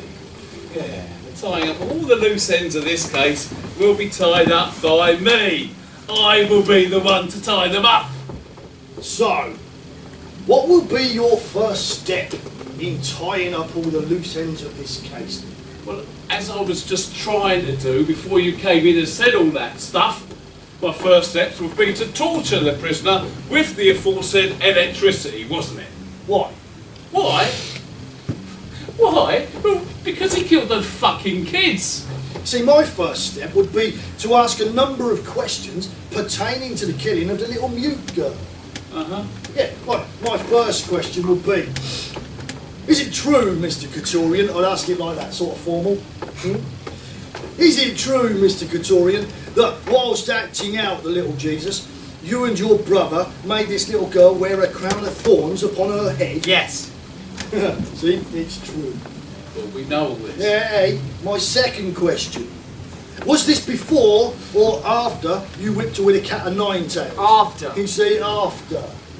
My third question would be, did you then make her carry around a heavy wooden cross which you proceeded to crucify her upon? Yes, we did that. And then did you top it off by sticking a fucking great spear in her pretty Yes, little we side? did, I'm And ashamed. then did you bury that little girl? Yes. I said we know all this. Yeah, but in the story, the little girl was alive when she was buried. Was the little mute girl alive when you buried her, or was she dead? What? Was the little mute girl alive when you buried her, or was she dead? I'm not sure. Then I beg your pardon. I don't know. You don't know. You don't know if she was alive or dead. Ariel, on your way to see the coroner, would you mind popping a call into the search team, ask them to hurry it up a bit, just in case it's a live little girl we're asking them to dig up for us? Thanks, mate. I'm sure she's dead. She must be. She wasn't breathing much. She must be after all that, shouldn't she? She must be. Must she be? I mean, I've never crucified and buried a little girl in a coffin before, so I wouldn't know. I mean, I'd assume she was dead, but I wouldn't know. You see, it struck me when I was talking to the forensics boys that you only said you acted out the little Jesus. I mean, that might be enough for Ariel. Oh, I'm sorry, officer, I did it. But not for me. No, I mean, Ariel's a policeman. He polices. I mean, the police dog polices. For me, I'm a detective. Oh, I sometimes like to detect. I'm sure she's dead. Yeah, but not sure enough. Hey. I wrote a story once. It sort of summed up my worldview. Well, not really my worldview, because I haven't actually got a worldview, because the world's a pile of shit, isn't it? And that's not really a view, is it? Or is it? Is it? It's not. No, so, mind you, if it doesn't sum up my worldview, then it sums up my view of detective work and how that relates to the world at large. Yeah, that's it. Why are you still kneeling down? I don't know. Oh, it just looks stupid. Yeah, come on, sit. Oh, don't fuck about. Do you want to hear my story? Yes. Well, you wouldn't say no, would you? No. Now, my story's called... What's it called? Oh, yeah. It's called The Story of a Little Deaf Boy on the great big long railroad tracks in China.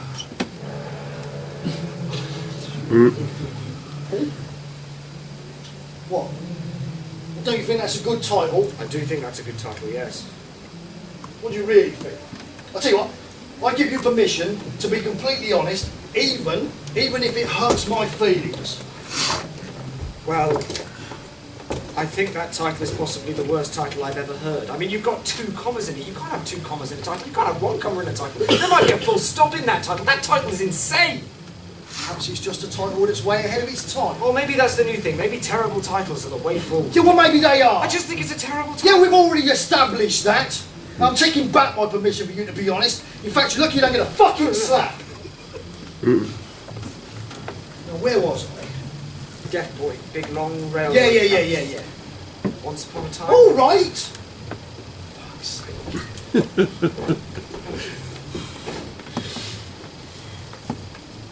Once upon a time, there was a little deaf boy.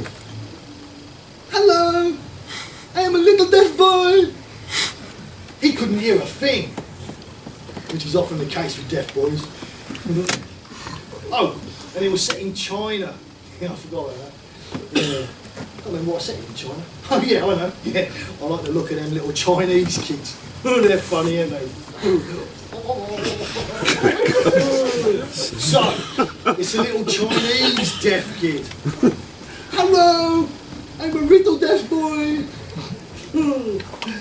Anyway, one day he's walking home from, I don't know, somewhere, and he's walking along these great big long railroad tracks that stretch for miles and miles and miles across these plains. Chinese plains, obviously. And there's nothing else about. No trees, nothing. Just these fucking plains. I reckon he's a bit retarded as well. What? Yeah. Yeah, I mean he's deaf, ain't he? And he's walking down the railroad. I mean, that's fucking dangerous, isn't it? I mean, what happens if a train comes? He ain't gonna hear it. He's gonna get squished. Yeah, so I reckon he's retarded. So, there's a retarded little Chinese deaf boy. Hello! And he's walking down the railroad tracks. Guess what happens? No idea. It's not fucking funny. The fucking great train comes. I mean, it is fucking hurting along. It is fucking going down there. And this little boy, and it's coming so fast. But the train tracks, they're so long. I mean, it's going to be ages before the train hits him. But, and this is a spoiler, it will hit him. But even if the train driver spots him, he's not going to stop because he's going too fast, isn't he? Plus, he's one of those cutesy little Chinese kids, you know, with the spiky hair. And they're really difficult to see, so he probably won't even spot him. But someone does spot him. Do you know who spots him? No idea. About a mile down the track, in the direction our kid's walking, there's a strange old tower, about 100 feet high. And at the top of this tower lives this, hang on. There lives this strange old man. Strange old Chinese man, obviously. And he's got one of them long Chinesey moustaches and them squinty eyes. Ooh. You like this?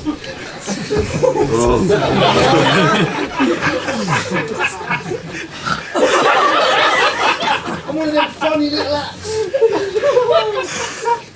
So,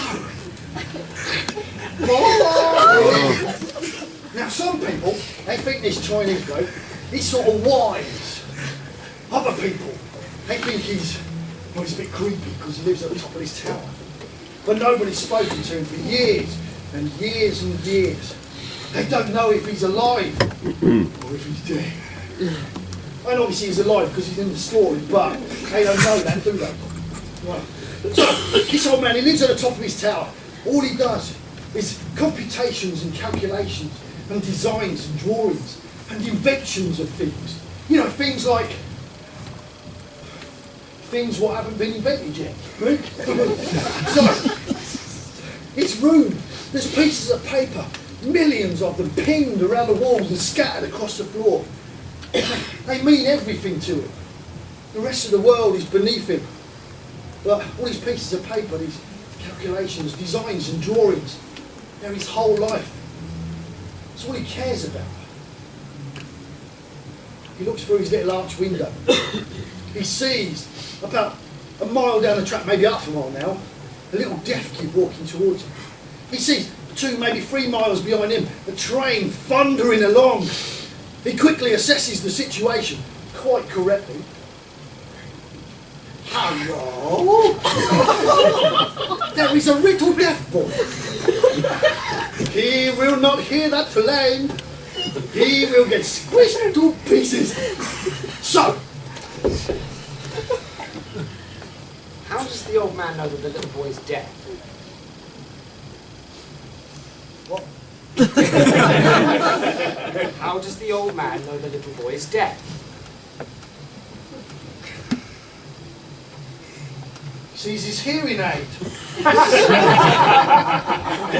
that out the bag. So, The train is thundering along. The little boy, he keeps walking. The old man, he doesn't go down and help. Not like any normal person. I mean, he could if he wanted to, but he doesn't. No, he does nothing but turn away and start to write a little calculation on a piece of paper. A calculation that, say, takes into account the speed of the train. Maybe the length of the railroad tracks. Oh. And maybe the speed that the little boy's walking. Oh. A calculation that will tell him exactly where on the track that train is going to plough through that poor little fucker's back. The train keeps coming. The little boy keeps walking. The train, it keeps coming. The little boy keeps walking about 30 yards from the foot of the tower. The old man, he finishes his calculation. He's worked out that exactly 10 yards from the foot of the tower, that train's going to hit that kid. Exactly 10 yards from the foot of the tower. He ho-hums to himself. And he takes that piece of paper and he folds it into a paper aeroplane. So you've got props now as well. Fuck off. And he throws that plane through the window.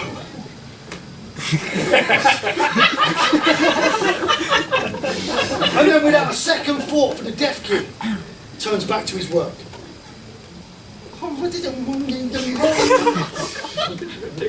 the kid is exactly 11 yards from the foot of the tower, exactly 11 yards, he suddenly leaps from the track to catch a paper aeroplane. And the train thunders on behind him.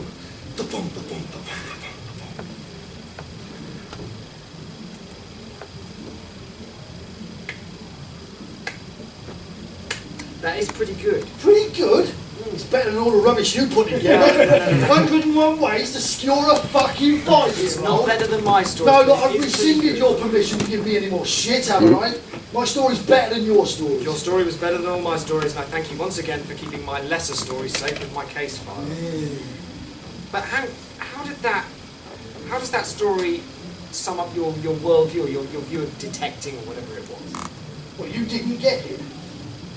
The old man at the tower, he represents me. You know, just doing his calculations. And no real affinity to his fellow man. And then along comes the retarded little deaf kid, and he is my fellow man. You see, and when he rocks up, he's oblivious to everything. And he doesn't even know there's a fucking train coming. I know there's a train coming. And it's only through the brilliance of my calculations, the brilliance of my being able to throw a paper plane at exactly the right moment, that I can save that idiot from that train. I can save my fellow man from the criminals. And do I get any thanks for it? Of course not. Does the little deaf kid, does he thank the old man? No, of course he doesn't. He just fucking plays when he's playing, don't he? But I don't need any thanks. All I need to know is that by toiling away with my detective work, I can save that kid from that train. Unless, of course, it's in a situation like yours, where I have to track down the train driver because he's already ploughed through the poor little kid, and now he's reversing over his fucking mates. So the old man meant for the little boy to catch the plane? Yes. Oh.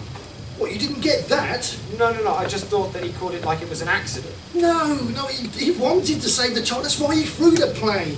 Oh. I mean, he's really good at throwing planes, he's really good at everything. But doesn't the old man just turn away like he doesn't even care? No, he turns away because he's so good at throwing planes, he doesn't need to see where it's gone. And on top of that, he knows it's a retarded little deaf kid and they fucking love paper planes, don't they? He's bound to jump for it. I mean, isn't that clear? Well, I think it could have been more clear. Oh, I know how it could have been. I'm not taking literary advice from you. I'll tell you what could have been clearer. You could have been clearer about the fact that whether that little girl that you butchered 3 days ago was alive or dead when you put her in the ground. That could have been clearer. And I could be clear about the fact that in a minute I'm going to get so fucking angry I'm going to burn all your stories regardless of what fucking promises I make. Please, I really liked your story. My story was better than all yours. Your story was better than all my stories. It was clear that the old man wanted to save the child. It was perfectly clear. The only reason you didn't like my story was because the deaf kid didn't fucking die at the end. I really liked your story, Posse, and this is nothing to do with anything about burning my stories or anything. I really liked it. I would have been proud to have written it. Yeah? Well, then I wasn't going to burn your stories. I mean, I'm a man of my word. If a person keeps his word, then I'll keep my word.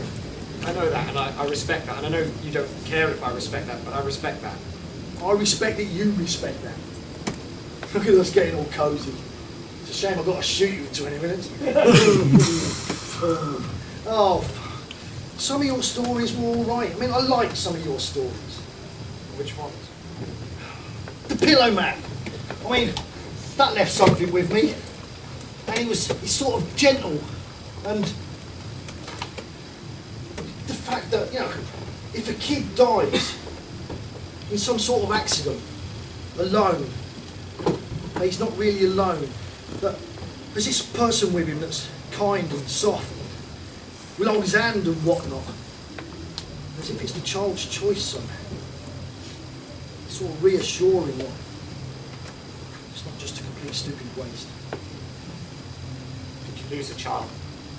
Unlike Ariel, I don't discuss these matters with the condemned. Son, drowned. I'm fishing on his own. What happens from here on? From here on, we get word of the little mute girl, and then we put this hood on you, and we take you next door and shoot you in the head. Does that sound right? No! No, we take you next door, then we put the hood on you. Then we shoot you through the air. I mean, if we put the hood on you in here and then walk you next door, you might bump into something and hurt yourself.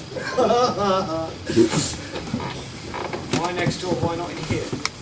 Next door's just easier to mop up.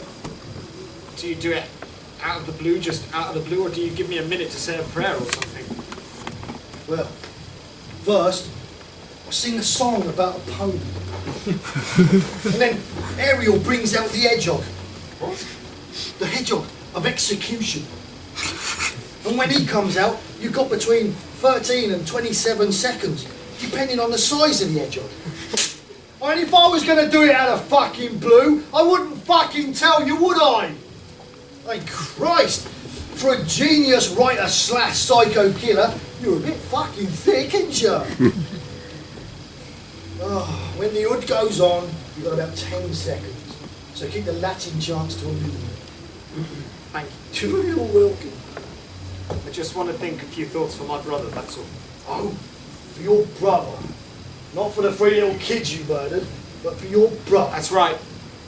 Not for the 3 little kids I murdered, but for my brother.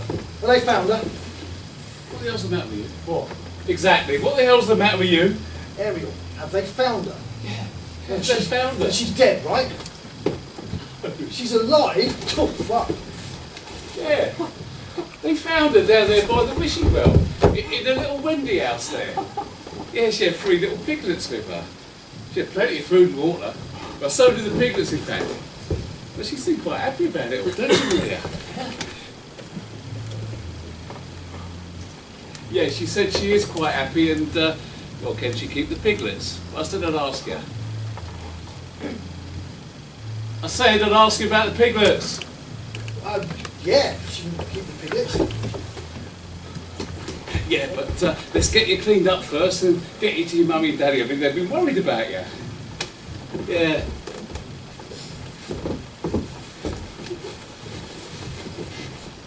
You know, they found a big pot of green paint down there with her. You know, that kind of glow-in-the-dark paint you find in railway tunnels.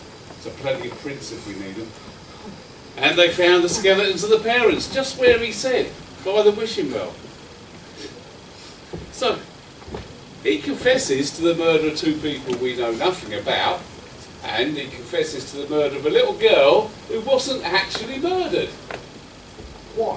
Why? What, you're asking me why? Yes, I am. Well, Topolsky, you know what? You're the number one, you fucking figure it out. I'm not taking any more insubordination from you today, Ariel. Oh yeah, you will. Oh, well, in which case, you are on report to the Commandant as of now. You see, You don't seem very happy that the little girl's still alive. Even this bloke seems happy the little girl's still alive. You just seem upset that he's fucked up your paperwork. Well, obviously, they painted her green, put her in with a piglet, so they could act out the story. Yeah, to act out the little green pig story. Brilliant, Topolsky, brilliant. Oh, you must have got that from the green paint and the piglets. But the question is why? Why didn't they kill her too, and why did he say he did? I'm going to have a read through this, see if I can find some clues. Well, we could just ask him. Shh, I'm reading through this, ain't I? Look, can you fill us in on why the mute girl's still alive? No, I can't. But I'm glad she is, though. I am glad she is. Oh, I believe you're glad she is. Yeah, I believe you're glad she is. I believe you're glad that she is that he fucking is. So I'm going to ask you another question now, based on a little hunch I got. Because I'm getting hunches now too. I think Mr. Topolsky's fucking detective prowess is rubbing off on me. So the little Jew boy, yeah? Well, the one who toes he cut off, let bleed to death? What colour was his hair? What colour was his hair? It was a browny black sort of colour, a browny black colour. Oh, it was a browny black sort of colour? Yeah. Oh, pretty good. Well, considering he was a little Jew boy, it was a browny black sort of colour. Pretty good. It's a shame his mum was fucking Irish and her son closely resembled a red fucking setter. What's the questions about the girl on the heath? No. No. No, because you didn't kill either of these children, did you? No. You never even saw these children, did you? No. Well, did you tell your brother to kill them? I never knew anything about any of this until today. And did your brother kill your parents? I killed my also? parents. Ah. So the only killing we can definitely pin on you is the killing of your brother. And in light of the extenuating circumstances, I doubt it that highly that they will execute you for it. So therefore, I would think very carefully before admitting to the killing. I killed my parents.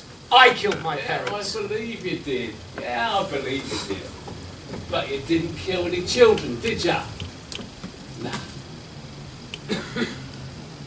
Oh, your witness, Very good work, Eric. Well, thank you, Eric.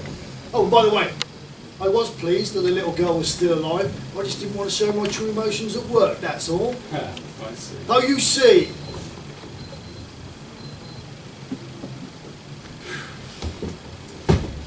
Katorian.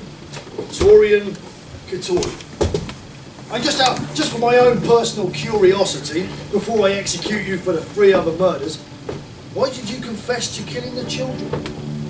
You already had me for killing my brother, and I knew as soon as you found the mute girl, you'd have me for killing my parents, so I thought if I wrapped myself up in it like you wanted me to, then I'd at least be able to save my stories. At least I have that. Well, that's a shame then, isn't it? What's a shame? Well, us not burning your stories was based on you giving us a truthful confession. And evidently, from what you said about not killing the kids, and evidently from all the green paint that's been traipsed across my fucking floors, your confession wasn't truthful. So, your story's burned. Fuck off. Just fucking hold on.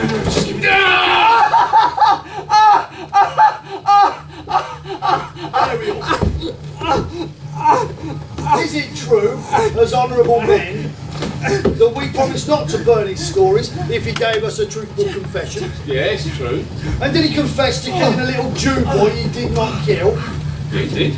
And did he confess to killing a little girl with razor blades that he also did not kill? Yeah, he did. And did he confess to killing some irritating little green kid that isn't even fucking dead? Yeah, he did. Then are we within our rights to burn his stories? We're within our rights. We are within our rights. So, we've got about 400 stories. And if we pull back all the copies of the Libertad that had his story published in it, we'd have his whole life's work. His whole life's work. It don't add up too much, does it? Mate, do you think I should put lighter fluid on these? Or do you think that's a bit dangerous? I'm a bit worried I might singe myself. Nah. Ariel, please. Look, I know you didn't kill the children. I know you didn't want to kill your brother, and I know you killed your parents for all the right reasons. Yeah, and I'm sorry for you. Yeah, really sorry for you. Hey, I've never said that to anybody in custody before. But at the end of the day, I never liked your stories in the first fucking place, you know. So you better put the hood on. I thought you were going to take me through to the other room first. No, I was just mucking about. No, we shoot you in here, but if you could arch up a bit, just so I don't get splashed. Do you give me a minute as well, or were you mucking about then? Ha! We'll give you 10 seconds. Will you 10 seconds? I was kidding. I was a good writer. That's all I ever wanted, and I was. Was being the operative word. Yes, was being 10. the operative word. 9, 8, 7, 6, 5, 4. What did you do that for? What did I do what for? Well, you said you'd give him 10. That wasn't very nice. What exactly is nice about shooting a man on his knees with a bag on his head? Yeah, but even so. Oh, I bet we all whinging today, Ariel. I mean, we've cleared up the case, haven't we? And whichever way you look at it, haven't we? Yeah, I suppose. Which means all the more sweets for you when you're 17. Finish up the paperwork, clean that up, burn them stories. I'm going to have a word with the mute girl's parents. All of them about them fucking peoples.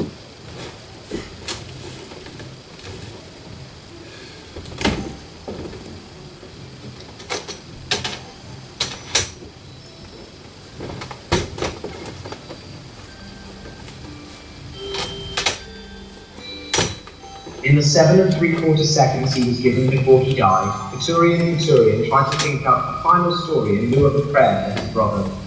What he came up with was more of a footnote to a story, and the footnote was this. A happy, healthy little boy named Michael Couturier, on the eve of the night that his parents were to start torturing him for 7 consecutive years, was visited by a man made of all fluffy pillows and a big smiley mouth. And the man sat with Michael and talked to him a while, and told him about the horrific life he was to lead and where it was to end for him, with his only beloved brother smothering out his life on a cold prison floor.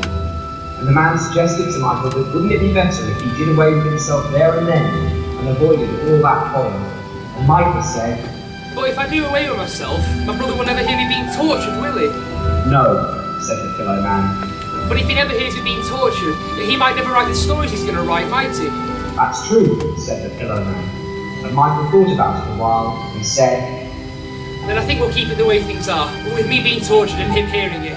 Because I think I'm going to really like my brother's stories one day. I think I'm really going to like them. the story was going to finish in fashionably downbeat mode, with Michael going through all that torment, with Couturier writing all those stories, only to have them burned from the world by a bulldog of a policeman. The story was going to finish that way, but was of course cut short by a bullet blowing his brains out 2 seconds too soon. And maybe it was best that the story didn't finish that way, as it wouldn't have been quite accurate, because, for reasons known only to himself, the bulldog of the policeman chose not to put the stories in the burning trash, but placed them carefully in Couturier's case file, which he then sealed away to remain unopened for 50-odd years. A fact which wouldn't ruin the writer's fashionably downbeat ending, but was somehow, more in keeping with the spirit of the thing. The end.